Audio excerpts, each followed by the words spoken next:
All right. Hope you enjoyed some nice lo-fi beats. Welcome back, everybody. We are back on schedule and ready for our incredible panel that is up and coming next. So I'll quickly just preface all of this as we get all of our speakers onto the live stream. And for those of you who participated at HackFS 2020 last year, we did a panel that we call just a decentralized panel on the future of social media. That is Web3 first. And we got a lot of interesting things come out of that. From a timing standpoint, it's been 12 months, just a little over 12 months since we did that last talk with all three of the same speakers. So we wanted to bring that in and do a little bit of highlight on how things have evolved, as well as talk about some new interesting things that have happened this year. So without further ado, I'd like to invite Juan Benet, Vitalik Buterin, and Balaji Srinivasan to turn your cameras on and say hi to our audience. We'll have each of them join us quickly. And for those of you who are joining in on ETHGlobal.tv, just a quick reminder that if you have any questions for our speakers, we'll be able to incorporate a lot of those questions in directly into the next few minutes. So feel free to log in and just ask away your questions. And as we see those questions, we'll be able to bring them on and ask them on stage. So let's see. So Balaji, Juan Benet, and there we go. I think we're just about to get everybody here. So welcome, everybody. I'll just do a quick ask for an AV check, just so you can hear us. And there we go. Can you hear me? Yes, we can. How are you? And all right. Can you hear me? Yes, perfect. So it looks like we're just running into some AV issues with Vitalik, so he'll be on in a few seconds. We're just gonna restart that session, but I'll get started without him, and we'll incorporate them in the next few seconds. So basically what I want to do is take some time and just kind of highlight what's happened so far. We're only halfway through the year, and it's already been so incredible to see just the amount of things that have happened in crypto. Kind of just rolling back a few months ago, just saw the boom of NFTs just taking over the world, from digital art to digital music. Now we have things like Stoner Cats, which we just kind of saw the likes of from Vitalik a week ago. We're seeing DAOs opening up to larger groups, whether it's projects moving into the space by kind of going from C Corps to DAOs on chain, like Uniswap or a bunch of other DeFi projects, to just on-chain voting becoming so common in every decision making that happens. Incredible amount of activity happening in the gaming world, whether it's Top Shots on Collection or Axie Infinities or Yield Guide. Amazing set of social platforms like Mirror or BigClout just popping up and just polarizing people one way or the other, or just getting people excited. And of course, everything that's happening in DeFi and scaling and infrastructure altogether. And that's just only 6 to 7 months in. We did a panel with all of you last year around just some predictions for how you thought the ecosystem would evolve. So maybe I'll just start with Juan Benet and Balaji until Vitalik shows up. Just what are some of your hopes of this ecosystem, and sort of just now looking in retrospect, the last 12 months have been, what have you been super delighted to see the progress of since last year? You go first, Juan? So, yes, sure. I mean, the last 12 months have been an amazing whirlwind, right? Like, ton of stuff has happened. Super biased here, but just 12 months ago, the Falcon Network wasn't live, and so like that has been a huge highlight for the ecosystem. Maybe it's just staggering to see the amount of storage and applications being built over that storage this quickly. Like, we're way ahead of where we sort of expected to be, and now we have all of Web3 in terms of storage. All of the applications fit in a few petabytes of storage, maybe 10 at most. And now Falcon has 8 exabytes of capacity, so that really has vaulted the network into okay, great. Like, now what areas of Web2 should we be pushing towards, and what kind of applications should we be building to shift whole things that were not possible 12 months ago that are now suddenly possible. And maybe the most crazy thing is the economic incentives of the Filecoin network let you drop the storage price down to zero, at least for the time period where the capacity build out is greater than the demand. While that's true, the block reward lets you drop the storage cost to zero or potentially negative. We could see negative pricing in storage the way that we see it in all markets, and that would be a super amazing feat to happen, because then suddenly large-scale networks, large-scale applications that have petabytes or exabytes of data storage needs could then be paid for their data, which is a super wild thing. And I sort of expect that this will happen sometime in the next few weeks, next few months. So in terms of social media, right? I think of like how much goes through a network like Twitter, and all of the attachments associated with a network like Twitter. That's a vast amount of data storage, and so like now you could actually build something like that. Awesome. And then before Balaji answers, I'll just kind of repeat the question for Vitalik, which is just kind of having done a similar panel with all three of you about a year ago. Just kind of in retrospect, looking at the last 12 months, what have you been delighted to see the progress, the most delighted to see the progress of since last year? Why don't you go ahead? Yeah. Go for it.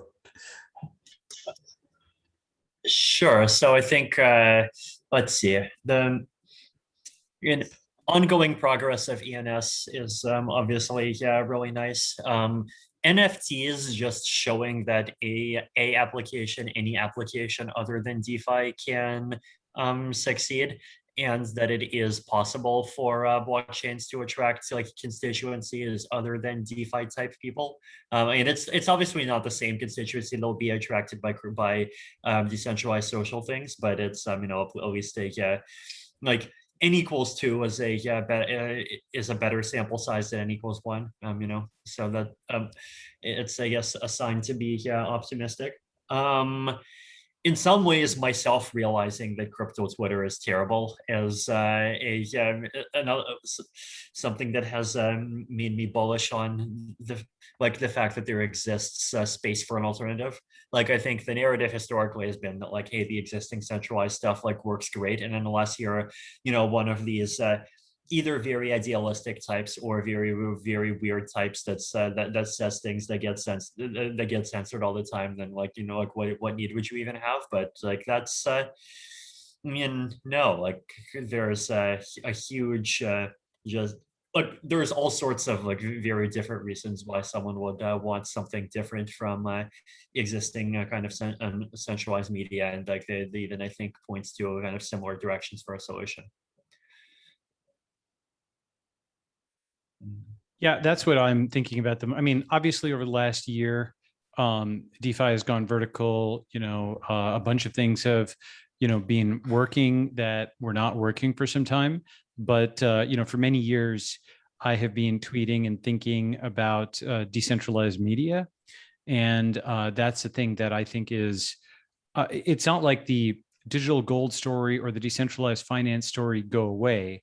It's sort of like, Bitcoin kind of catalyzed, obviously, the digital gold wave that is still going on, that is still a major storyline, in a sense, this decade, with all the money printing that's happening. Decentralized finance with Ethereum catalyzed, that's going places. And, that continues. The thing is that basically once you've established your position in digital gold, and once you've got your stable coin and stuff set up. I'm not an active trader, so I'm not like, I appreciate DeFi on an intellectual level. I think it's interesting, and I think it's mathematically interesting and so on. But it's the kind of thing where if you were a hedge fund person, you'd love it more, and I like DeFi, but I don't love it because it's like, just not something that solves a problem that I cared about that much. It's as a buy and hold person. But decentralized media, I really care about. And so that's the thing where the developments over the last year, some of the stuff, for example, what ENS has done, some of the stuff actually on other chains I'm very interested in. And that's where like a lot of my head is at. That's awesome. And maybe I think this has sort of been already answered in parts through all of your answers, but is there kind of one thing that moved way faster than you thought it would in the same time period? Moved away in a sense of like, just progressed way much faster than we thought.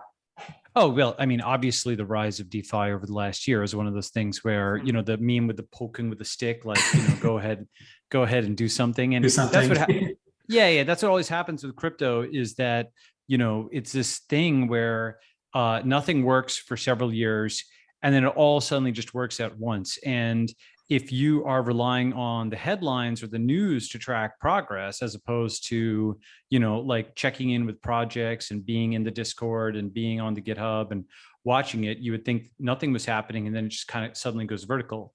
And it's almost like, you know, crypto is like the internet, but even more so. You know, an exponential, if you just make it crazy enough, looks like a step function, right? And that's kind of what it is, like this, you know, just like Tesla like acceleration, where you're like this, you know, in, you know, what's it called, infinite mode or something like that, you know, they do when you floor the Tesla. I'm not a Tesla guy, but you know what I'm talking about, right? That's what Ethereum was in early 2017, when everybody had written it off after the DAO. I thought it was going to be years, frankly, for Ethereum to come back. I was a, you know, buy and hold investor, but congratulations, that turnaround in early 2017 from 1 bill to 30 bill, that was like a, you know, like neck snap kind of thing, right? And then, you know, what happened this last year? I mean, one thing that's kind of interesting is that, you know, each soar and crash down brings in like a new group of people. You know, I'm not even sure that the soaring of this year is done. Who knows? By the end of this year, you know, we may be at whatever 100,000 of Bitcoin or so on. Like, I'm not sure that story is done. Like, I'm not sure the cycle is over yet. We'll see what happens.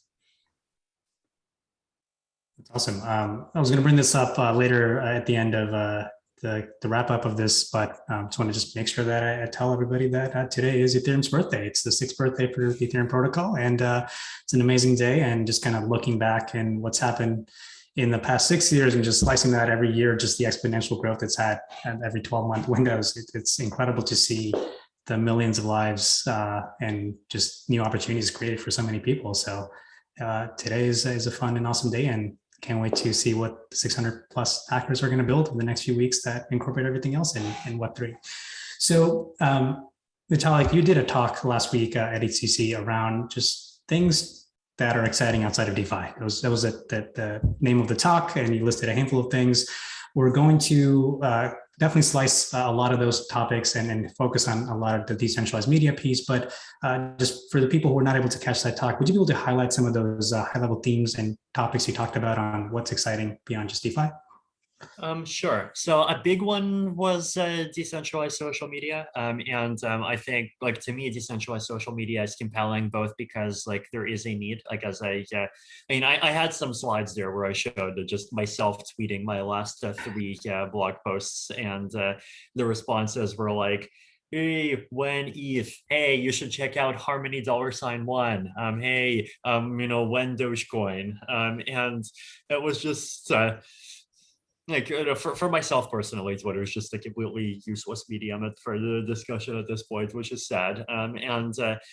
So, you know, like, anti-network effects are a real thing, there's and also there's I think a real need for, like, a form of social media that, like, technically it doesn't have to be decentralized to achieve this, but you know, creates an architecture other than trying to make everyone be distance one away from everyone else, and that's like, there's a lot of opportunities to innovate, right? Like, there's coming up with other kinds of structures. There's introducing incentives and, like, introducing various ways to try to just, like, optimize for getting more quality.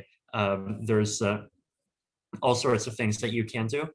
And decentralized social media is interesting because, like, it's a very nice playground for doing those kinds of things. It's also very friendly to the model of separating the content from the view, right? The content is decentralized, and the content can live, could be on chain, could be on a Whisper-like network. We can debate the details, and then different people can make different views to the same content, which could just, like, allow for a lot more competition and experimentation with different views. And then like, crypto and decentralized tech is just ideal for kind of creating that credibly neutral grounds that the content can live on, that all the views can access. And the other thing that crypto provides is a very easy to use built-in layer for incentives, right?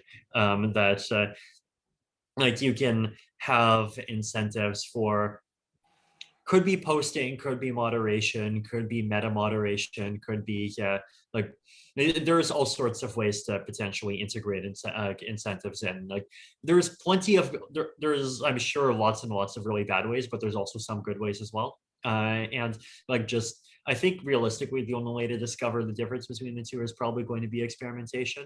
And experimentation is something that the blockchain space does well as well. So there's a need, there's an opportunity. That opportunity seems compatible with what crypto provides. So that's one thing. Another thing is, as a short-term bridge, this concept of decentralized login, and like basically, you should be able to use your Ethereum accounts to log into things. And I think Ethereum accounts with, if we also move to smart contract wallets and add things like social recovery wallets, which I'm a well-known big fan of, then like you can create something which is both self-sovereign and I think provides a better experience than like existing Google and Twitter accounts, right? Like the usual cited advantage of centralization is, oh, if you screw up, you can always go talk to mommy and like Google or Twitter will help you. But in practice, like I've had friends that have actually like lost access to their Google or Twitter accounts, and like actually existing mommy is not very responsive. If you're rich and famous, mommy can often be responsive, but if you're not, then it can be very hard. So like social recovery, I think, can even outcompete the existing centralized providers there, which is interesting. And also like getting the adoption for these things often ends up being very network effect dependent.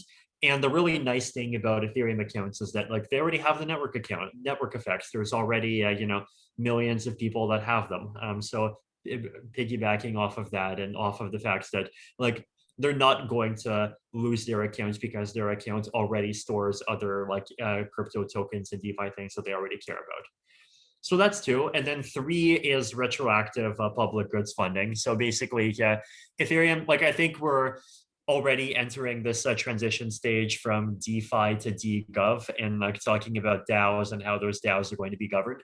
And those DAOs have big treasuries. They or at least the opportunity to get a lot of revenue. But at the same time, like figuring out how to actually spend that revenue in a both credibly neutral and non-terrible way is a hard problem for a lot of them. And so I suggested basically committing to giving out these retroactive prizes for things that the DAO recognizes as being valuable, and then essentially creating a prediction market where people can speculate on those prizes and kind of issue and trade project tokens as being this model that is worth experimentation. I think it's interesting because it kind of combines together different components that kind of cancel out each other's weaknesses, right? Like decentralized voting is good at being incredibly neutral, but it's often bad at understanding what things are important ahead of time, because decentralized voting is conformist, and conformism often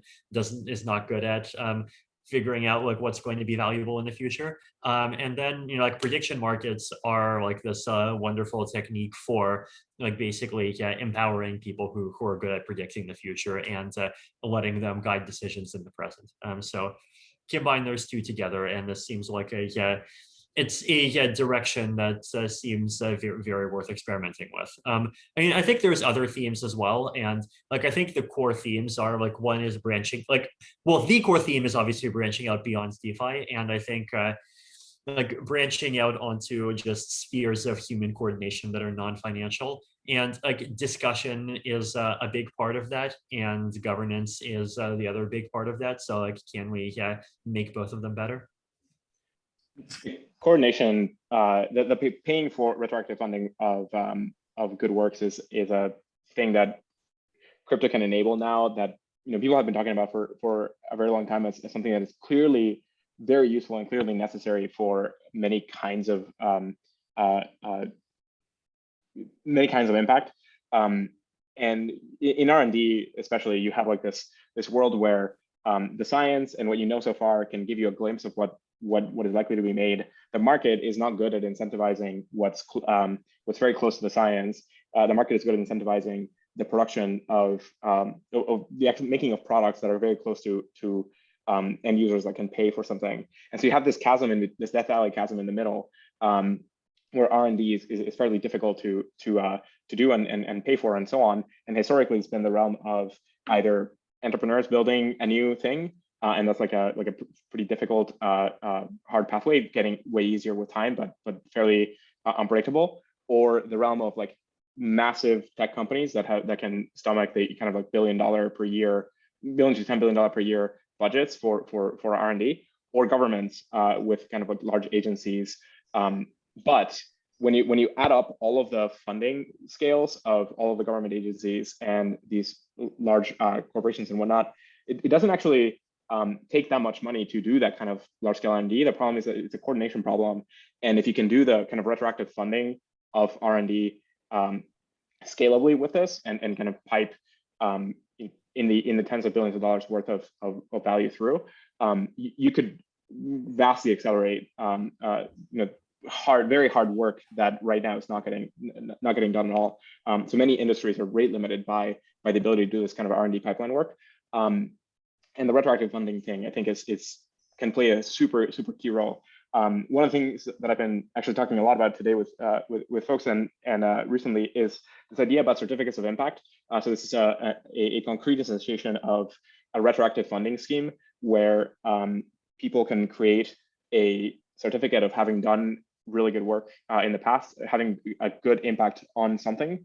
A really good articulation of it comes from the effective altruism community. Highly recommend folks to go check it out. You can make that on NFTs today. So we could have a certificate of impact market, right now, built in a few days using the NFT machinery, and then create like the larger scale retroactive funding system ever built. And that's something that maybe it's like a hack away. Like maybe one of the teams in the hackathon could go and build that thing that could have super valuable impact in the whole world. And there's a combination of kind of all of this convergence of threads on the NFT boom, plus the creation of markets around them, plus it's kind of like retroactive funding algorithms, plus crypto and the ability to kind of move capital flows much more efficiently than traditional markets. So let me offer a few points. Those are all great, actually. Maybe two complementary points. One is this kind of a little bit not exactly what you asked, Kartik, but in the ballpark.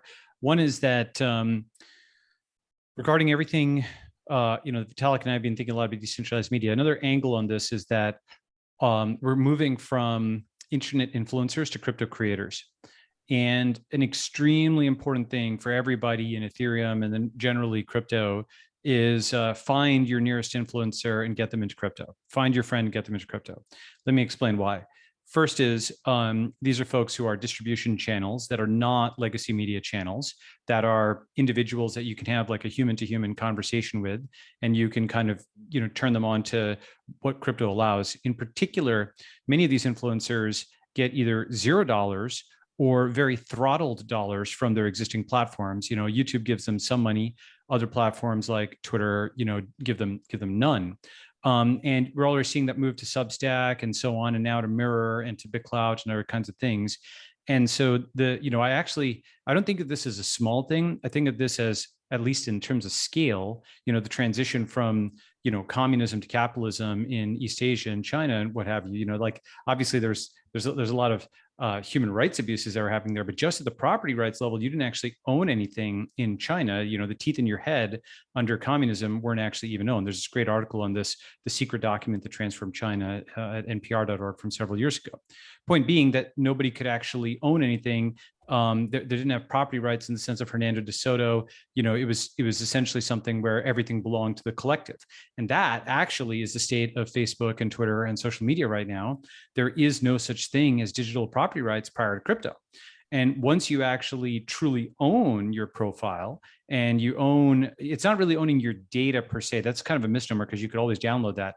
It is the ability to contact other people on platform. That messaging ability is intermediated by these hubs, these Twitters and Facebooks, and they can, as they did with Trump, they could just like remove your ability to contact others. Now, whether one agrees or not with that decision, the point is you don't have property rights on such a platform. There's no due process. And, the sort of, I think, thoughtless recourse to, it's a private company, they can do what they want, is kind of stupid, because really it's a technological failing that something so valuable could just be seized from you arbitrarily, right? There's due process in other areas. So it's not just about property rights. It's not just about due process. It's about direct monetization for these crypto creators, because in the same way that you wouldn't rent a domain name for a primary project, you'd buy it. These people are going to move from renting effectively usernames from Twitter and Facebook and having them expropriate all the money that is going through there to having things like ENS, to having their own sovereign, kind of things, not because they're like, crazy censorship, resistant kind of people, but simply because they want to monetize without some giant corporation being able to take all of it, right? They give leverage against that giant corporation, right? So that's a crypto creator aspect. And there's like the immediate visceral monetization kind of thing.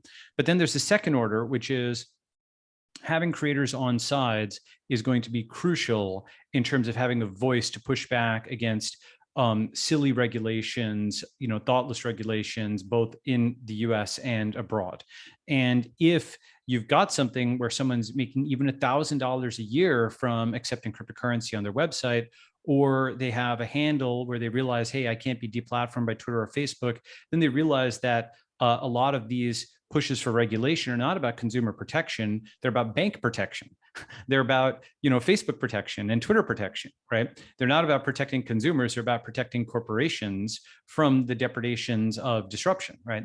And so once you make that argument to those influencers, you turn those internet influencers into crypto creators, that builds a defense department for our entire space. So find your nearest influencer, convert them to crypto, help them see this, get them on Mirror, or something like that. And that's kind of my advice to folks watching this. That's amazing. I think that's first of all, that kind of covers 5 questions I had, so we can probably end this early. but no, I think what's interesting here is that Balaji, what you just did is you just pointed a nuance on, like, I feel like there's so many different slices for what decentralized media means to, I guess, all of us here and just overall outside. And we're looking at a different slice or different layer of that stack. You kind of talked about what matters here is like the property rights of actually having your identity be portable. Kind of in previous talks with Vitalik and Juan, we've talked about like what matters more is just being able to be censorship resistant primarily and make sure that you don't get censored or get your content taken out from the platform you're choosing. And some of them care, and I guess like another point that you made, Vitalik, early on was just what matters more is just minimizing spam and just being able to actually facilitate a code of conduct or a better behavior or ideal behavior on these platforms. So kind of having said that, like is there any disagreement in the slicing? Like, do you all just concur with what Balaji said, or do you think there's something else to be focused on? Because I think the next set of questions are about specifically what a better alternative would look like and the properties of that alternative. But I want to make sure that we're not talking on different stacks of that layer. Yeah, I think you'll probably find a lot of agreement. There's probably some nuance in our opinions about how things might develop and so on. Like one example that might be interesting to discuss is how can you describe a good reward mechanism for media in general, for all the different kind of roles within media, everything from kind of like fact discovery to information collation to like writing and to all of the roles of a great journalist, and then like great editing, and then great distribution. Like there's a lot of different roles that play a really critical parts in distilling what's actually true and distilling what is how do we know that that's true, and how do we propagate the news to to people broadly, and how do we kind of make the most distribute the most important things to know efficiently, and then reward that, like reward all the activity within that system well. Meaning right now, a lot of the incentive structures within media, and especially in social media, are all around kind of like just manufacturing attention. Like what Vitalik was saying earlier is like the social media networks right now just emphasize this kind of like race towards the bottom in terms of getting more attention. And so you have this is kind of why things that produce anger travel further, which will then kind of create more clicks, which will then kind of sell more ad dollars, which will then kind of drive revenues to kind of the corporations that own media establishments. So you get this incentive field that affects the entire all of the media process with kind of like this set of perverse incentives around just kind of like attention. And so, but if you kind of, it happens all over the place, and you could start breaking it apart into component pieces. And so I think you might get like a bunch of different nuanced opinions on like how might we get there. One might do experiments now that could be done now. What could that be to kind of get us closer? So yeah, I don't know. I think we're fairly in agreement that like we have a lot of tools and potential and things that could be built now. We probably have a lot of, not exactly disagreement, but like different ideas on what might work and how you might produce a kind of like a brighter future. Absolutely, and I think I'm sorry. I think it's one of those things where most of us are talking about the same thing. We're just repeating it because we're mostly in agreement. But we'll just kind of switch topics to go a bit more into detail. So Vitalik kind of talked about, I think, a crypto first social network has the ability to kind of add all these incentives that kind of keep everybody aligned, as you talked about the spam problem. So could you walk us through like what a example of one of these mechanisms could be that actually helps us get to the right behavior in the system compared to like people spamming you? And more specifically, just kind of incorporating a question from the audience, like how do you feel like this type of decentralized platform would actually specifically solve like the garbage or spam post issues? Sure. I mean, one simple thing that could probably be done is just like better anti-Sybil mechanisms, right? Like there's just a lot of these like kind of very low quality accounts, and it's just like often enough it's just bots that have lots of them, and some kind of reputation system. If I notice an account and I notice that it's low quality, that's information that should at least like somehow filter through to people who trust me. So these are kind of non-economic mechanisms, but they can still be implemented and probably should be implemented more. And they're easier to implement when the data is all on one common layer, and you can talk, and so you can just like do all of the it's easier to just do all of these different analyses on it. One kind of economic mechanism that I like is the idea of like basically scaling up a moderation panel by basically making a prediction market on it. Like if you flag something and then like you should get rewarded if it later turns out that you flagged it legitimately. And this is this is the sort of thing that like even centralized like social media has employed successfully before, right? Like I think it was Slashdot that had this concept of meta moderation, where kind of the moderations will themselves get moderated. But you could potentially use kind of Augur or Claros type kind of like escalation techniques to make that even more powerful, and like basically just scale up the power of a much smaller group to a much a kind of very high quality moderation effort that's low scale to a much higher scale. Another thing is just something as simple as just like requiring a deposit to create an account, or potentially just like allowing a filter that says like only look at accounts that have at least some deposit, and like if you want you could crowdfund the deposit. This is also something that Internet Forum successfully did before, like basically just make it expensive to get banned, and if you make it expensive to get banned, then the quality goes up.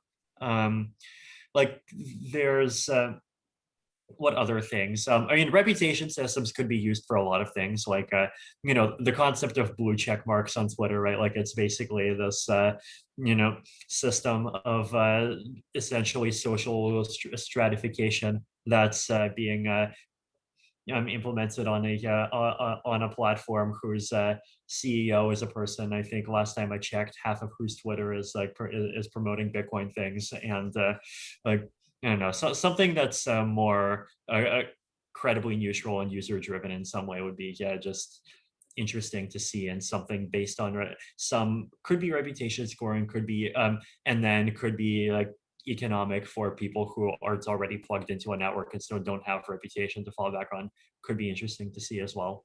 So I guess like it's some combination of like incentives, but also economic rate limiting. But like exactly what combination of those works better is something that I think we can only figure out well after experimentation, which is also why I'm very bullish on this general concept of just like content view separation, so you can have just more alternative views of the same content, and like each new experiment on doing that doesn't have to spin up its own network. Right. I think we need some economic structures here that can distinguish the quality work done towards achieving kind of success in the kind of in the journalism process that can't be easily bought with money from some other economy. Meaning, if you have some structure where the reward structures or the spam prevention or the filtering and all of that kind of is happening through economies where you can just go somewhere else, make a lot of money, and come into this network, and then just pay your way through all the filters, then you get a structure where it's just kind of expensive to manipulate, and you kind of can ratchet things up that way.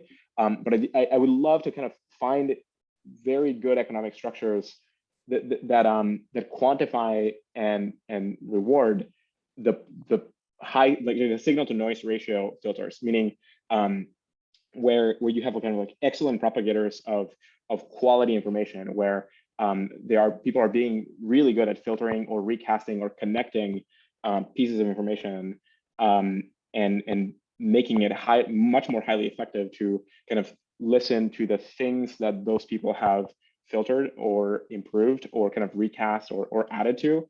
That I think is like the economic activity that we have to be very good at identifying and rewarding, and then giving those parties kind of influence over the system in a way that can't easily be bought. Because in fact, I think like systems that make it hard, very, very hard to buy, kind of like this good activity here, I think could be extremely successful. I guess, do you mean, is it just a distribution of your fan base? Is that the best way to understand this, or? No, I mean, I think we live in a world where it is fairly easy to capture, for there to be kind of like, you can't, just the same way that there's regulatory capture, there's like journalism capture in deep levels, and sometimes these are together, where like some party gains control of a country, and then you get media capture over it, right? Like the 20th century was a rife with examples of this. Like some group took control of a region, took control of the media, and then could cement their sometimes quite literally we actually cement their control over some area, and that was connected to the set of people they put in control of media establishments, right? And so I think that this is to build a drastically more resilient, freer, and accurate and good system. You need a structure that is very resistant to capture. And when it's super easy to move around vast amounts of money, you need economic structures where you just can't buy your way to manipulating the truth, or it was extremely difficult to buy your way into manipulating the truth. And so finding ways of making it. Yeah. Go ahead, Juan. Finish. Yeah, just finding ways of making it extremely expensive to try and do that, or sort of think of like staking at large volumes. Any kind of manufacture of truth. I agree. That's good. That's a good distinction between. Okay, you go first. Yeah, I was just going to say, I like this line of thinking, but I also like the other line of thinking, which says it's kind of taking it from a different approach, which is it's not free speech. We need to reduce the cost of speech. What I mean by that is the cost of speech is the cost of saying something true that gets you attacked, such that you lose your job, you lose status, you lose your position, etc. I think that is another, it's a useful frame. You can actually quantify the cost of speech, right?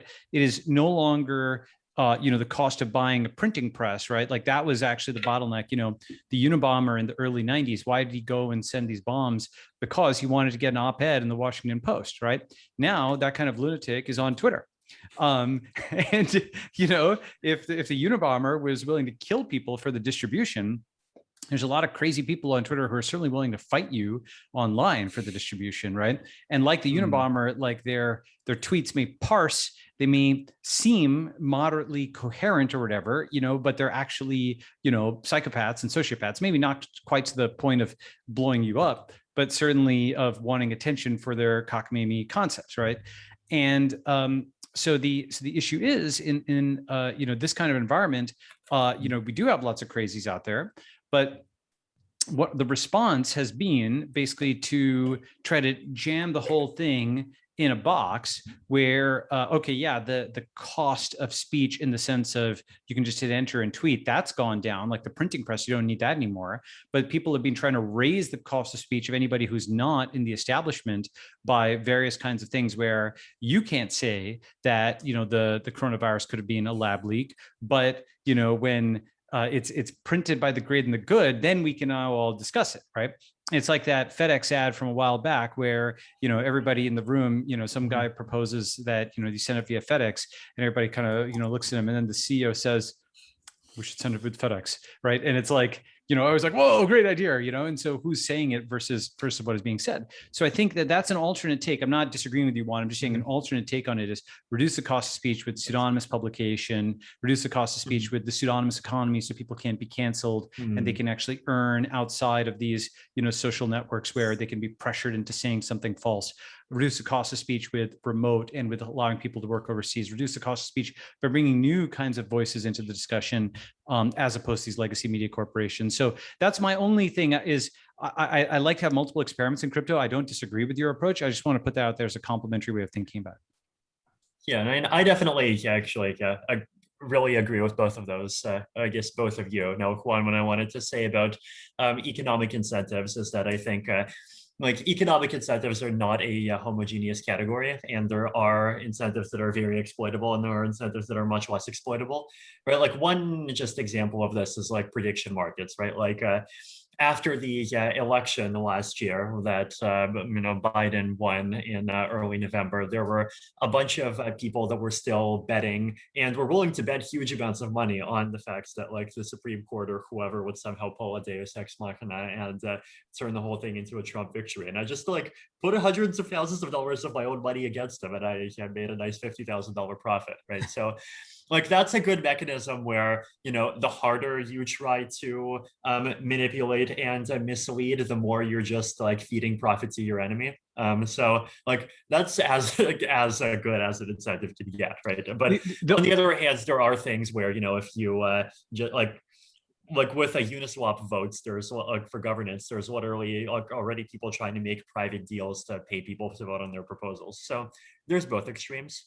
On the pseudonymous economy stuff, the thing I wanted to just say is that I think it's a great point, and that I think having like good or having incentives aligned with quality requires both improving incentives that are in favor of quality, which I think are definitely not good enough now, right? Like on Twitter, the R0 of crap is definitely higher than the R0 of a lot of quality things, but then there's also decreasing the misaligned the incentives that are misaligned with quality.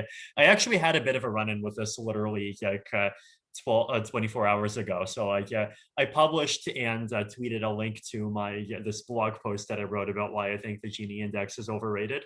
And I think James Prestwich just like made this, and other people too, just like made this reply that was like, hey, haha, a guy with a lot of money makes a comment about how we shouldn't be measuring wealth inequality. And like, if you actually look at the thing I actually said, like it was that was not my point at all. Like, I actually even argued in the context of cryptocurrency, replacing an index with an index that even more explicitly tries to measure the top of the distribution.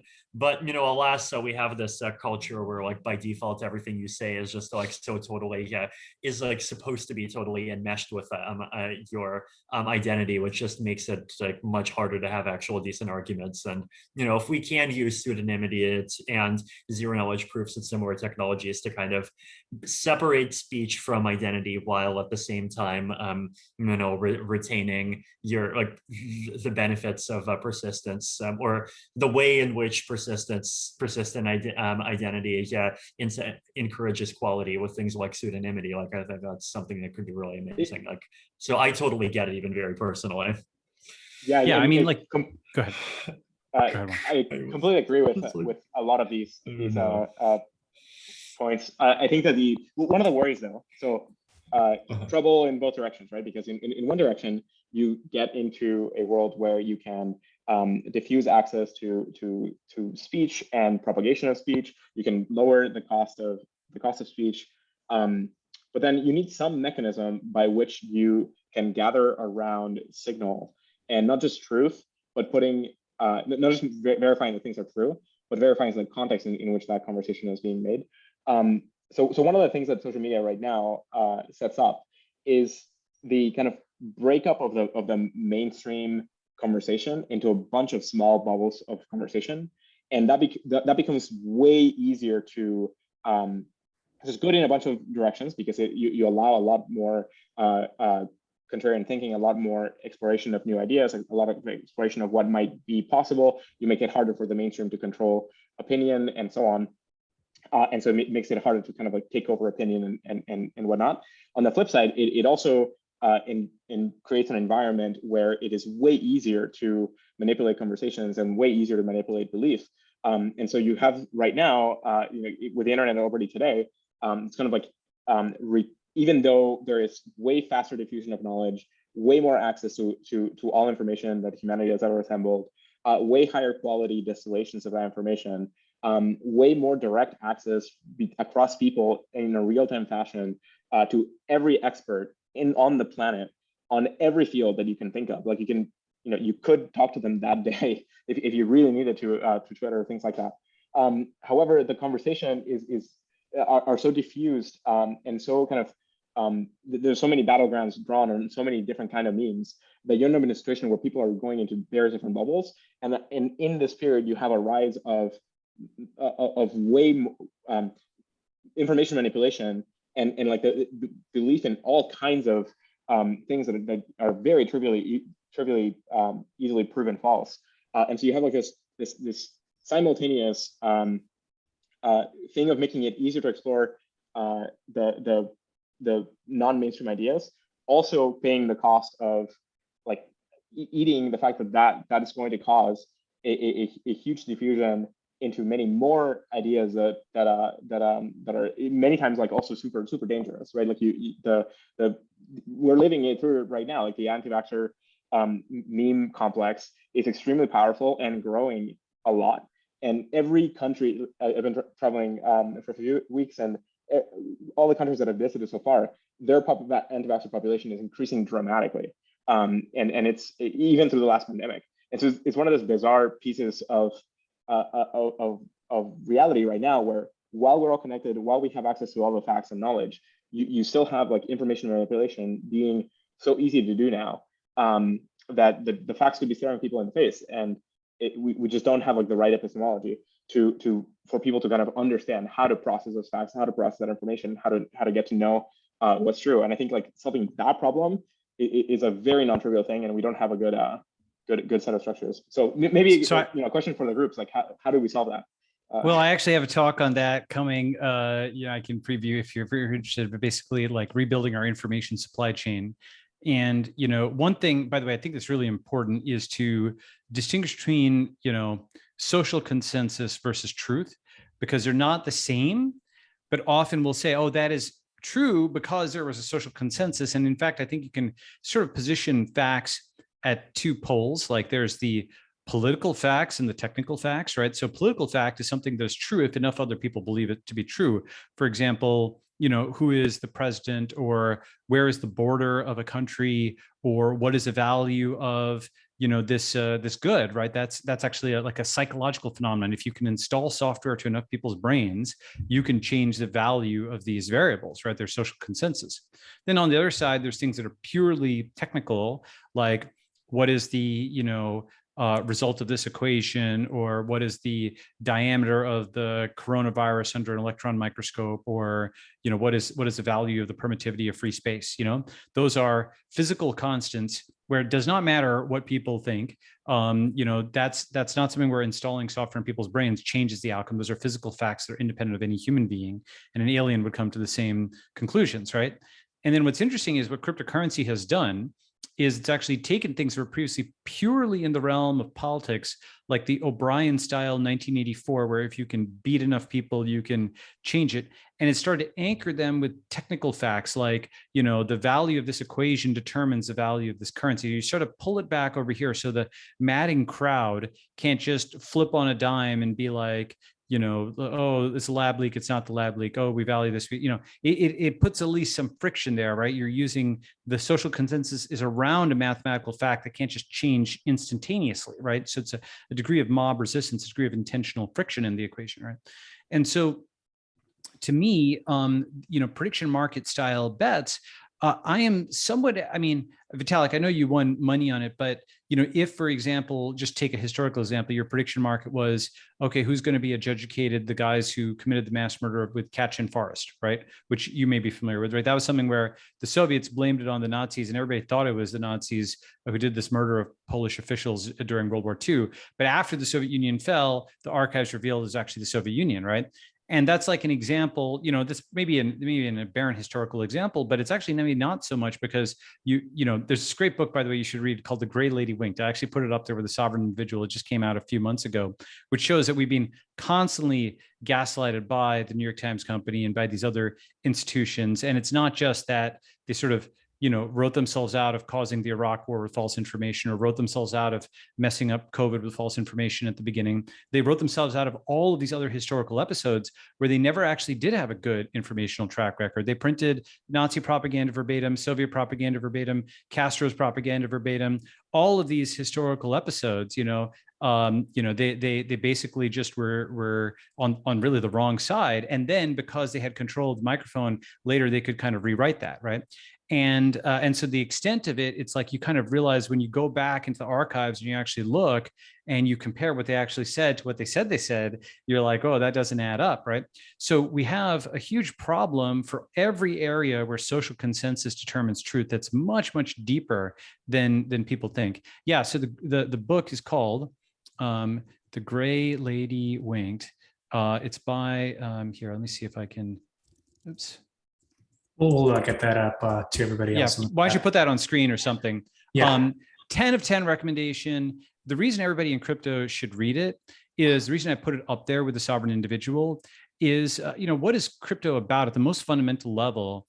It is about Nakamoto consensus and decentralized truth, right? That's what started the whole thing, is how to arrive at, objective fact in the event of adversaries trying to muck all that up, right? And everything else, proof of stake and so on, obviously I'm a fan of all of that, but all that kind of stems from that seminal moment, right? And so this decentralized cryptographic truth is our one shield against centralized falsehood by corporations and states, And so this book is so important because it kind of shows the depth of that degree of falsification where, the Soviet regime has collapsed, the Nazi regime has collapsed. So we know all the things that they falsified and they lied about, but we're still kind of in the middle of this one. And, what I think the next big one is going to be is inflation, right? We're already kind of in the middle of that, where we're going to be first told it's not happening, that's starting to shift to it's a good thing, and actually prices are down. Take a look at the CPI, which conveniently excludes a bunch of things from the market basket, like the big ticket items like healthcare and education and so on. Pay no attention to those, citizen. And then inflation will be, after it's denied, it'll be marketed as good because it wipes out all your debts after all, and only the rich really stand to lose, only people with a positive net worth. benefit from, not having inflation. All your debts are going to go away. Isn't that good?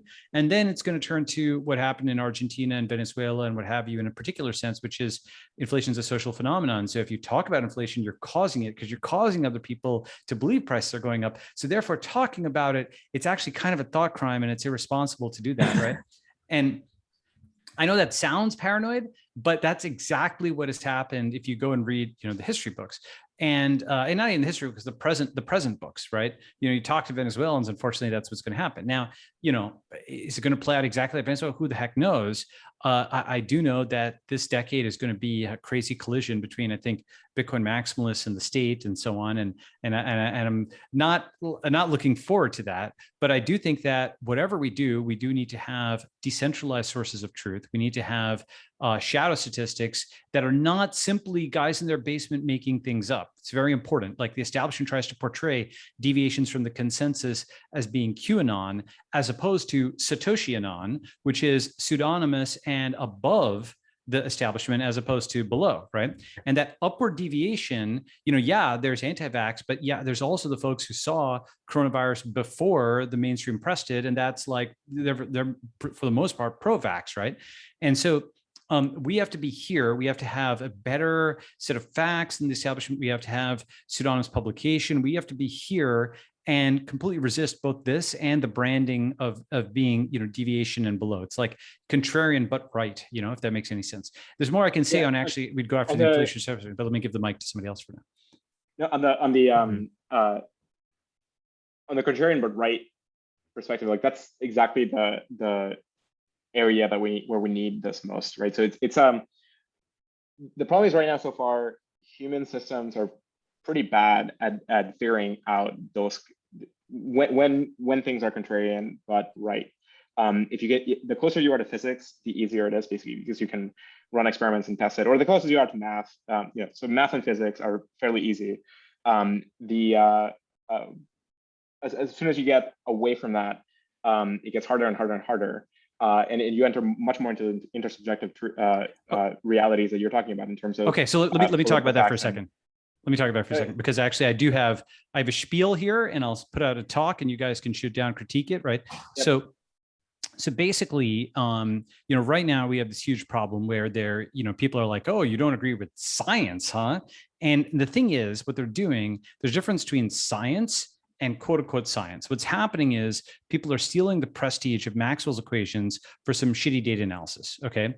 And so some study that came out last week, because it's the form of science, it's got the authors and the affiliations with the superscripts, all that stuff that I did in grad school, you did in grad school 1, all of that kind of thing. It's got the form of science. So it's science. This came out in Nature or Science or PNAS or whatever, right?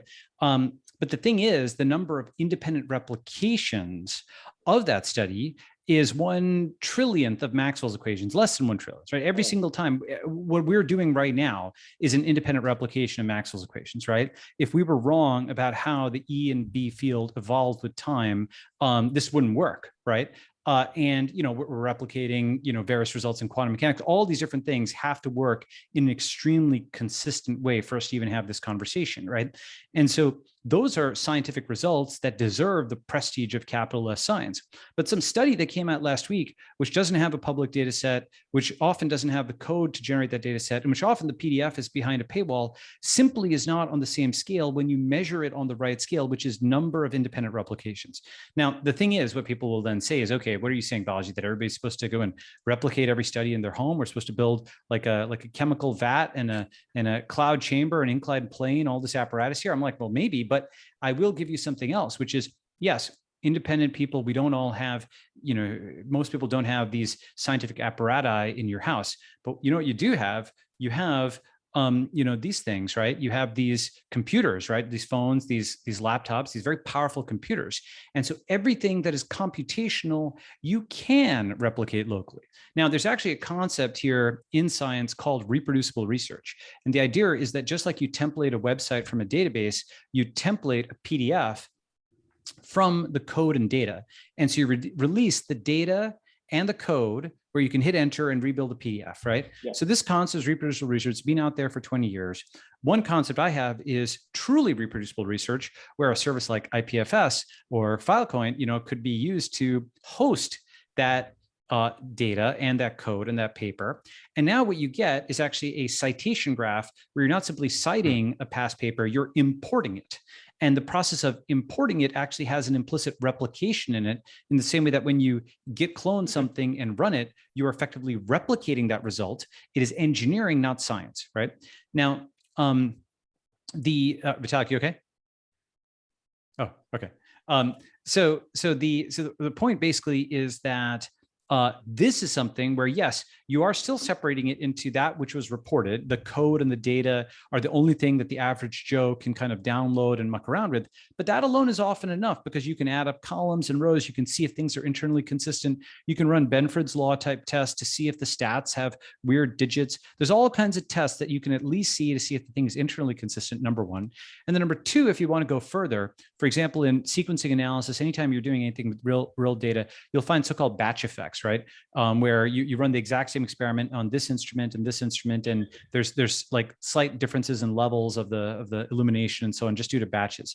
And so what we do with that is we record the instrument number along with it, and you do a regression to pull out instrument level variation before you do any further analysis. Point being, it's very easy to imagine crypto instruments that then take out the human step. So the data is just streamed on chain and it's digitally signed, and you have the full chain of custody for the data, where you'd actually have to mess with the actual instrument itself when the data was being recorded. Now, what I'm describing is something where on-chain capacity vastly increases, but I know, Juan, you're working on that. Yeah. We've got the code piece here with Ethereum. We got the data piece here with Filecoin. Put them together, we're going to get crypto science, and we get crypto sci-hub to help facilitate all that bootstrapping. Yeah, that's right. There are a that's lot right. Of things happening. There are a lot of things happening right now that are precisely what you're describing, Balaji. Like the instrumentation, software stacks that are connected to the instruments, putting it into the kind of reproducible set of experimentation that you're describing. I think, yeah, it's a pretty bright future. There's a lot of possibilities. A lot of people are working on this stuff. Probably not enough. So I think when I look at a lot of these projects, what they're really limited on is people more than capital or ideas or things like that. So we need more people working on these things. So it thought out to all the hackers here, if you're into science and into looking for interesting projects. This area, what Balaji is describing, of kind of like getting to much more higher quality reproducible research is exactly a great one, and it connects in 100% to the epistemology question and to the figuring out what's true question, because we need to turn our collective gathering of information across the planet into a process where you can connect every fact that you hear to the chain of provenance of exactly how we know what we know, and how sure are we. And when some result happens invariably later on that falsifies some prior results, as sometimes happens, we can model that, and we can then cascade the overturning of that fact to understand what else should we be worried about now, and so on. Like there's been multiple crises in biology, for example, where certain results got overturned and then called into question. Tons of science, and including some medication, where like people had been treated with a bunch of medicine that got overturned later. So that's yeah, I think a lot of really good possibilities here. A lot of hard incentive design and a lot of tool building that needs to happen. I think it would be pretty interesting to see experimentations on this connecting of the provenance of scientific data to epistemology in decentralized media. So for example, could you build social media where you use the latest in NLP, which is actually really good, to distill out what is being said and connect it to what we know so far? So there's a lot of pieces that people need to build to be able to enable that, but a lot of the component systems are there. You can nowadays generate a pretty good graph, concept graph of what a tweet might say or what a blog post might be saying, might be implying, and you can connect that to a lot of the facts that we know in kind of the scientific graph of knowledge, and you can connect it to the specific papers and experiments and so on that have shown that have told us or give us evidence for that fact being true. And that would be an amazingly interesting experiment to build, like interesting product to build. Like what happens when you start annotating the media that people are describing? with the connectivity to the graph of what we know is true and how we know it's true, how we know it is true. So I think that kind of stuff might be super interesting too. I was going to say this might be the easiest moderation job I've ever done because you guys are just at it, just having the best conversation without any direct prompts. But I do want to just ask one question from the audience, and I think it goes back to a point that Balaji pointed out on the pseudonymity or the cost of speech sort of theme here, which is just in that world, does that mean that you end up actually having more spam or just kind of BS because now people can just say whatever they want and have that tied to just not a lot of consequences? What I think you really need. How do you moderate that? Yeah. So I think right now what we have, and we're going to look back on this as like, a disaster, but essentially what happened was what we have are things like Twitter, which are just public war zones, right? They're like a combination of a library and Liberia. Liberia, was in like the middle of a civil war for many years, right? And, the thing is that, you have folks who are there to learn and you have folks who are there to fight, right? And fighting gets engagement, and fighting is kind of a low IQ thing you can do. How many times, I don't know if you guys have ever had this experience, but any post that you put up that has an equation, it's like garlic to trolls. It basically just repels them because they're like, I don't understand this, right?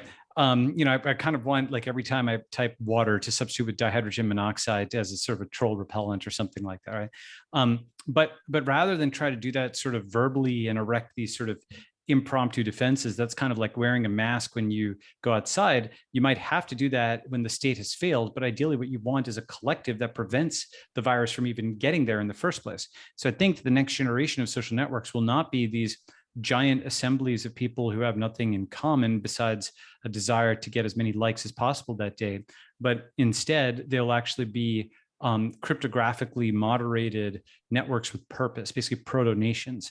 And I think that's a huge thing of the future. Basically what we're about to see, we're starting to see this with BitCloud and, with actually what some stuff that Twitter is doing with Bitcoin. I think we're starting to transition from just mere social networks to social networks plus cryptocurrency equals network nationalism.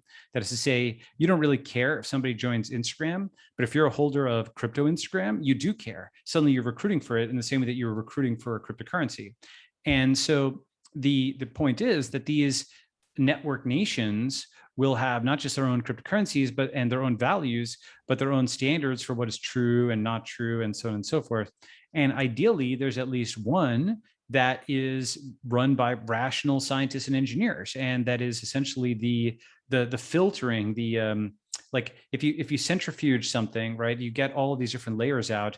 Like there is that supernatant, right, that this is the thing that floats to the top. There should be at least one of those subnetworks that is genuinely rational, that knows when to fight when attacked, but that is not like a first strike kind of, character, that is rational enough to entertain new things, but not so empty-headed that, all kinds of woo and crystal stuff is taken on board. And what I'm describing is, I think, where we stand. Of course, that may be self-serving, but I'd like to think that's where we stand, where you can tell the difference between, let's say, early cryptocurrency versus a get-rich-quick scheme.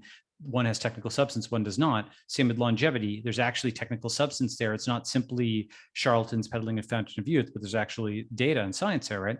So I think the answer here is we actually need to have groups, social networks, sort of like what ETH research is in some ways, sort of like what, Zcash has their forum, Filecoin has its forum. We've built these kinds of things in smaller groups. What we haven't done is actually take the torch and say, look, we're going to actually enforce civil discourse here. We're going to have physical levels of civility. We're not going to have the free-for-all of Twitter. If you want that, Twitter's right there. Go and knock yourself out. This is actually something which is more like a house or more like a community where we're actually trying to seek truth. And I think that's likely to be the way that we do it. And we're going to need to use cryptocurrency to align the incentives to build a defense there, right? To build essentially an online Athens of a kind, right?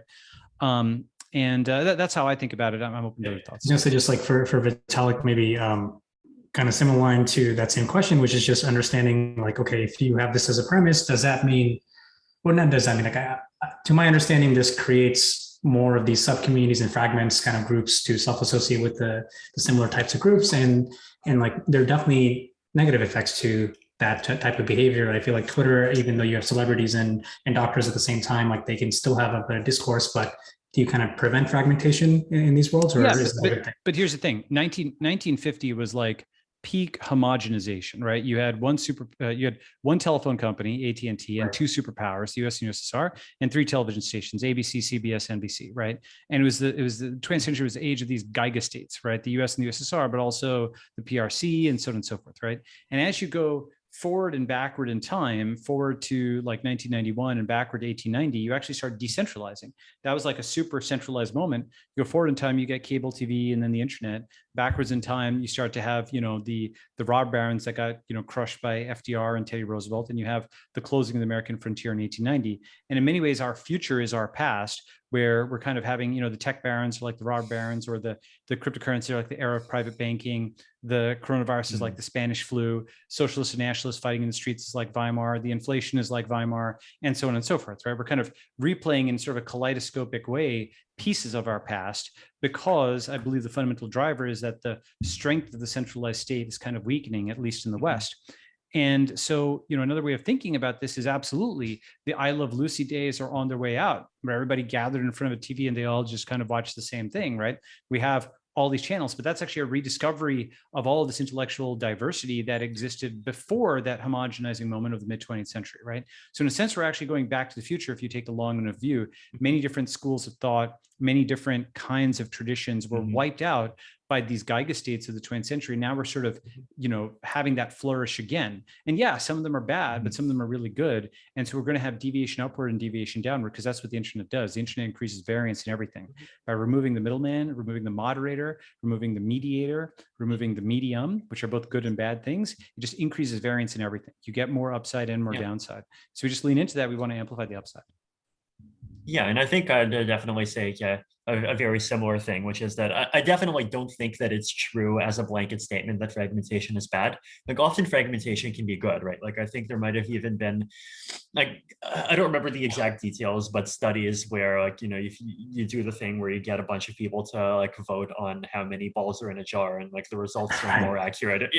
The results are more accurate if they if you ask people independently, they don't see each other's answers, right? Like, fragmentation just is intellectual diversity. It allows different groups of people to focus on specific things and make focused efforts to figure out specific things, like even if the larger environment doesn't understand what they're doing at first, right? Like longevity research, the fact that that's just like a bubble that managed to happen despite almost everyone in the world not caring about it for so long.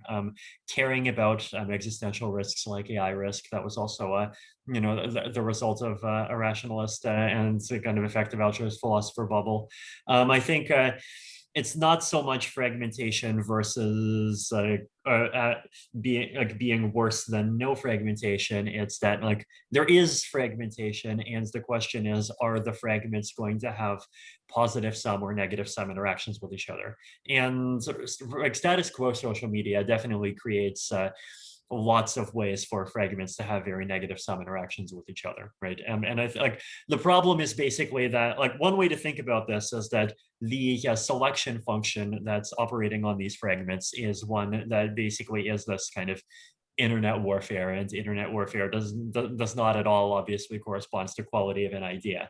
The like part of what I think people might be seeing is that internet warfare is an even worse selection function than like highly civilized long form debate, and that's where like you can get this kind of reduction in quality from like basically print media to Twittering. But like a selection function that's even better is just the ability to like actually build something, and to have a fragment that actually creates something of value, right? And like some fragments can, and lots of other fragments can't. I think that's a really well put decision framework. Yeah, I think we agree on a lot of this. I think that the thing I will say about fragmentation is that it's extremely critical to be able to fragment and be able to fork, be able to go and create these different communities and so on. And at the same time, we are in a larger integrated system, and so the actions of one fragment are not isolatable from all other fragments, and so there is some amount of connectivity and or some amount of like shared fates.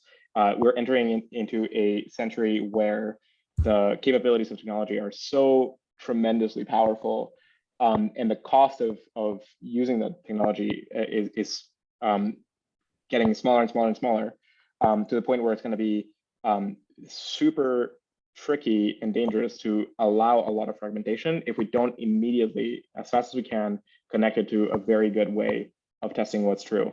The fragmentation will lead to vast amounts of manipulation, way worse than what we see now. And remember that the gigastates that you referenced formed out of like the easy to take over fragmented states of before. And so in a world where it's just dramatically easier for small groups to coerce and manipulate like large amounts of those fragments by kind of like poisoning the mimetic complexes, we're going to need that appeal to good epistemology across the system. So yeah, I'll leave that with to the HackFS hackers.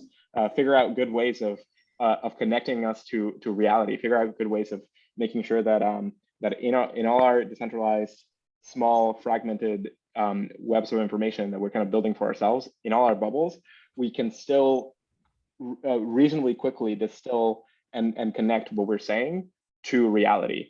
Because if we don't do that, we're going to enter into like a world of into worlds of fiction unlike what we'd have ever seen before, and those are super easy to take over. So just yeah, fair warning. It's not the metaverse I'm excited about. I'll end this off with one last question for all of you. If you were a hacker at HackFS and you had the next 3 weeks to build something cool in any category that we either talked about or didn't talk about, what would you either build yourself or tell others to build? You can start this off with Balaji. Well, go and subscribe to 1729.com because we're actually going to put out a prize for a decentralized inflation dashboard. I actually think that's going to unite the clans because it, validates the BTC worldview, which I, in many ways subscribe to, that inflation is coming and the state is going to print tons of money. It validates the ETH worldview that dapps are important. It validates like, crypto oracles. It's basically a stress test of our entire infrastructure to just get a few numbers on chain in such a way that everybody can see them. And I think it could be like the next coin market cap, where globally this dashboard just gets refreshed constantly. Most people don't know this, but coinmarketcap.com passed WSJ.com several years ago in terms of traffic, actually, because it's like the global financial dashboard. Who cares about the public stocks anymore? It's all crypto.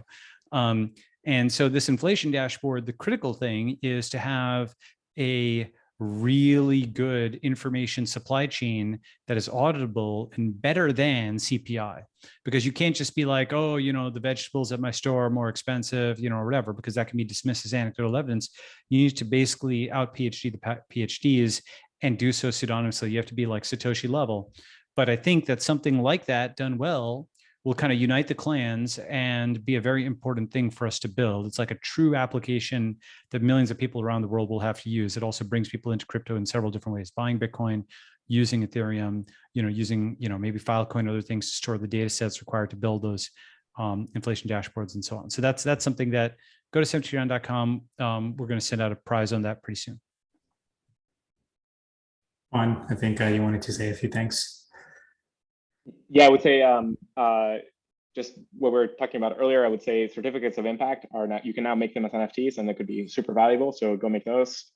This kind of collecting the chain of verifiability of information. So create NFTs out of, go look into the science NFTs and create NFTs out of every single scientific artifact, everything from an experiment to a figure, to like the data sets, to the papers, to all of that. Maybe funding mechanisms around that. So use SourceCred or split streams to flow rewards back to and funding structures back through the scientific graph. And then hacks around being able to kind of like connect all of that information flow with Yeah, so appealing to kind of like the social media type aspect of things, ways of elevating our conversation, whether it's in short form things like Twitter, or longer form things like blog posts, or news articles, or books, or you can pick any kind of media size you most appeals to you, and find ways of connecting the what is being said to what we know so far is true, and why and how, make that evidence chain like super clear. So hacks around that. Awesome. And lastly, Vitalik, any suggestions for ideas? Suggestions for ideas. I think another thing that's just important from a technical point of view is just like the basic infrastructure that we need for any kind of crypto social thing to work at all. Like Ethereum logins, that's something that the Foundation recently pushed out an RFP for, and that's there was lots of ideas there to kind of do some work around.